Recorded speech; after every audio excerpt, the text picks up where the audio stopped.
Here is one scary, painful, and also dangerous thing about the narcissist.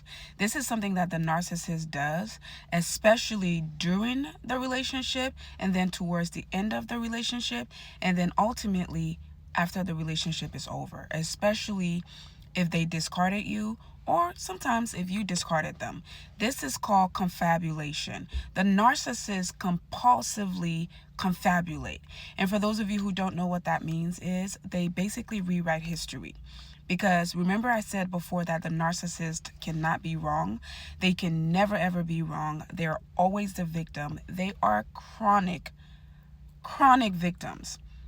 They never did anything wrong. You were the reason that if they ever did anything, you were the reason. So what they'll do is they'll rewrite history. Not only that, they'll also come up with a compulsive lie.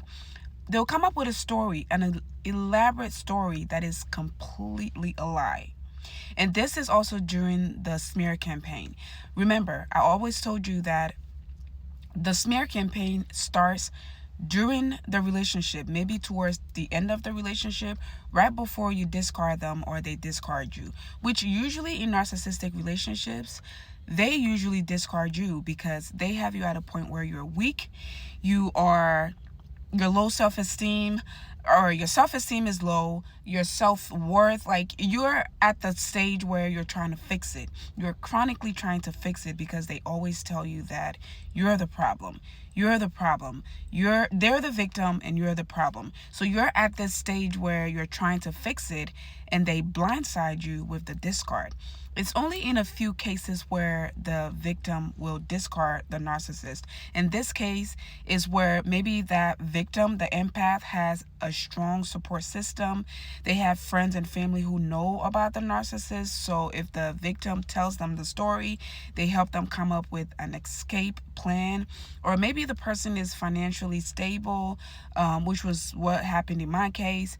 The person is financially stronger than the narcissist. The person is smarter than the narcissist, and the person has studied, during the time of the abuse and the relationship, the person has taken their time to study what kind of demon they're dealing with, and they know that the best thing to do is to get away from the person and stay away from the person, which again, that was what happened in my case. But most times the victim is blindsided because the narcissist gets them to the point where they are completely dependent on the narcissist, and they're crippled and they may be financially not stable. They might not have a support system, just the opposite of what I explained before. So the narcissist, when they finally get their supplies or victims in that state, that's when they leave the victim. But right before that, they confabulate. So they go around with the smear campaigns and they start to tell stories. And everything in that relationship, everything that went wrong in that relationship becomes your fault. They will lie if they have to. Narcissists are compulsive liars. They are compulsive liars. They are very, very good at making up lies and making up stories. So they'll say things and tell stories to people that never ever happened. And even if you heard the stories, you would be completely confused and you can't even defend yourself, which makes you look further guilty, because how do you defend yourself against something that never happened? Where do you even start? How do you even wrap your head around it? All you can say is, I get really excited when I'm talking about this. Really, really passionate. Anyways, and I also, like I said, I don't edit the videos, so I leave everything in here because it comes from experience, it comes from my reality, it comes from a place of honesty and just rawness. And again, any of you who have dealt with a narcissist or are dealing with narcissists, you can attest. Comment your experiences down below so we can really, really shed some light on these hidden criminals, hidden demons, so the world can know. All right. So you can't really defend yourself against these people. It's really hard because they are such good liars. They are such great liars. So they'll either confabulate, which means they make up these stories, or they will rewrite history. There was a situation with my situation where it was a domestic violence situation. The narcissist beat me to a bloody pulp. The police were called. There was blood everywhere. He got arrested, went to jail for 3 days. He got bailed out, which I'll elaborate more on that story a little later. He got bailed out, came out. The state filed a case against him. Okay? The state filed a case against, not me, the state. When the police showed up, they saw me all bloodied and beat up, bruised up, black eye, everything. They arrested him. They took reports. They took statements from everybody who was present, which was me, my young daughter, his 2 young children, and my mother, my elderly mother. He beat me to a bloody pulp in front of everybody. The police came, they took the statements, they arrested him, took him to jail. He was in jail for 3 days. Friday, Saturday, Sunday, he got bailed out on Monday, right? There is a whole police report. The state of Georgia filed a case against him. It took about 2 years for the case to go to trial.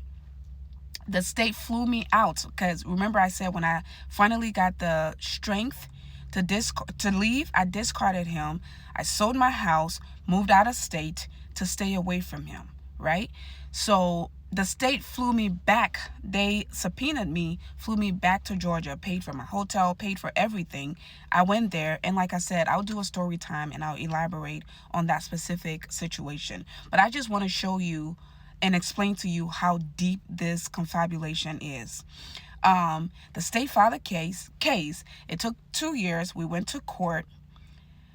When we went to court, I had to testify. He had to testify.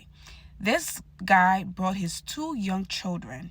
He coached the 2 kids to lie.